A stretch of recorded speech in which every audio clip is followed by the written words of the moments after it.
ওং নমো ভগবতে বাসুদেবায় নমো। জয় শ্রীকৃষ্ণ। রাধে রাধে বন্ধুরা, জয় রাধারানীর জয়।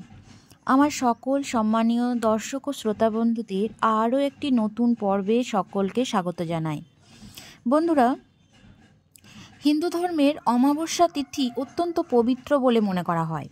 প্রতি বছর মোট 12টি অমাবস্যা, তার মধ্যে মাঘ মাসে যে অমাবস্যা সেটি হলো মৌনী অমাবস্যা।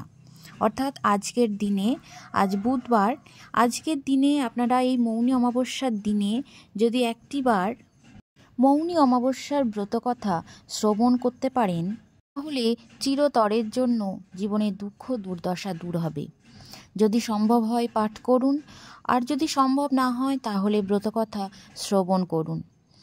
এক গ্রামে এক বিধবা ব্রাহ্মণী আর এক গোয়ালিনী বাস করত। তাদের দুজনের খুব ভাব থাকায় তারা সই পাতিয়েছিল। গোয়ালিনী ধন, ঐশ্বর্য, স্ত্রী, স্বামী, পুত্র নিয়ে খুবই সুখে ছিল। ব্রাহ্মণীর কেবল একটি মাত্র মেয়ে। স্বামী, পুত্র, ধন, ঐশ্বর্য কিছুই ছিল না। একদিন একজন অতিথি এসে ভিক্ষা চাইলে ব্রাহ্মণীর মেয়েটি ভিক্ষা দিতে গেল। ভিক্ষা দেবার মাত্রই অতিথি বললেন, আহা, এমন কন্যার অদৃষ্টে বৈধব্য যন্ত্রণা। এই কথা বলে অতিথি চলে গেল। মেয়েটি তার মায়ের কাছে এসে বললে, মা, অতিথি কি বলে গেল আমি কিছুই বুঝতে পারলাম না। তার মা এই কথা শুনে বড়ই চিন্তিত হলেন আর বললেন, আবার যদি এই অতিথি কখনো আসে তো আমায় বলিস। কিছুদিন পর আবার সেই অতিথি এসে ভিক্ষা চাইলে ব্রাহ্মণী একটু আড়ালে থেকেই মেয়েটির হাতে ভিক্ষা দিয়ে অতিথির কাছে পাঠালেন। মেয়েটি ভিক্ষা দেবা মাত্রই অতিথি বললে, আহা, এমন মেয়েটির কপালে বৈধব্য যন্ত্রণা।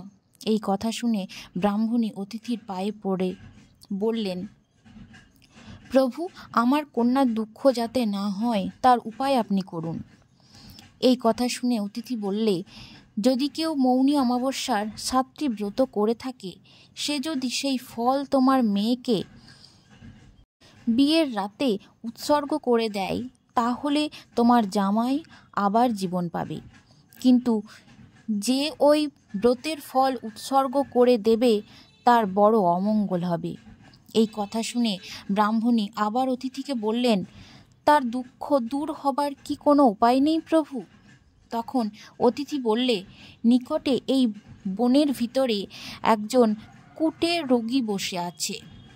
তার মাথায় এক ভাঁড় দই ঢেলে দিয়ে আর জিভ দিয়ে চেটে সেই দইয়ের ভাঁড় পূর্ণ করলে তার আবার ধন, ঐশ্বর্য, স্বামী, পুত্র লাভ হবে। এই কথা শুনে ব্রাহ্মণী মনে মনে ভাবলেন, আমার গোয়ালিনী সই 7টি ব্রত করেছে, তাকে সন্তুষ্ট করতে পারলে তবে আমার মেয়ের মঙ্গল হবে। এই ভেবে রোজ ভোরের বেলায় সইয়ের বাড়িতে গিয়ে তাদের ঘর দোর সব পরিষ্কার করে আসে। গোয়ালিনী ভাবে, রোজ আমার ঘর দোর কে পরিষ্কার করে যায়, আজ আমাকে লুকিয়ে দেখতে হবে। ব্রাহ্মণী যেমন ভোরের বেলায় ঘর দোর সব সেই রকম মতো পরিষ্কার করেছে। এমন সময় গোয়ালিনী ব্রাহ্মণীকে ধরে বলল, এ কি সই, তুমি এরকম করছো কেন? তুমি ব্রাহ্মণের মেয়ে, আমি হলাম গোয়ালের মেয়ে, আমার যে ছেলেপুলের অকল্যাণ হবে। এই কথা শুনে ব্রাহ্মণী কাঁদতে কাঁদতে বললেন, আমার একটি বিপদ থেকে তোমায় রক্ষা করতে হবে। তোমার মন সন্তুষ্টির জন্য আমি রোজ এরকম করি, আর চিরকাল তোমার হুকুমে চলব। আমার মেয়ের বিবাহের রাত্রে বিধবা হবে। তুমি যদি অনুগ্রহ করে মৌনী অমাবস্যার ব্রত ফল 7টি আমার কন্যাকে দান করো, তবে আমার জামাই আবার বেঁচে উঠবে। গোয়ালিনী শুনে বলল, সে কি সই, কেন দেব না? তোমার মেয়ে আর আমার মেয়ে কি তফাৎ আছে? গোয়ালিনী রাজি হলো। কিছুদিন পরে ব্রাহ্মণী মেয়ের বিয়ে দিলেন। বিয়ের রাতে জামাইয়ের হঠাৎ মৃত্যু হলো। ওই সময়ে গোয়ালিনী তাকে 7টি ব্রত উৎসর্গ করে দিলে ব্রাহ্মণীর জামাই তখন আবার বেঁচে উঠল। কিন্তু গোয়ালিনীর বড় অমঙ্গল হলো। ধন, ঐশ্বর্য সব গেল। স্বামী পুত্রের মৃত্যু হলো। তখন ব্রাহ্মণী গিয়ে গোয়ালিনীকে বললেন, সই, তুমি কেঁদো না, এক ভাঁড় দই নিয়ে আমার সঙ্গে এসো। বনের ভিতরে যেখানে ওই কুটে অতিথি আছে সেখানে চলো। ব্রাহ্মণের কথায় গোয়ালিনী কাঁদতে কাঁদতে সেখানে গেল।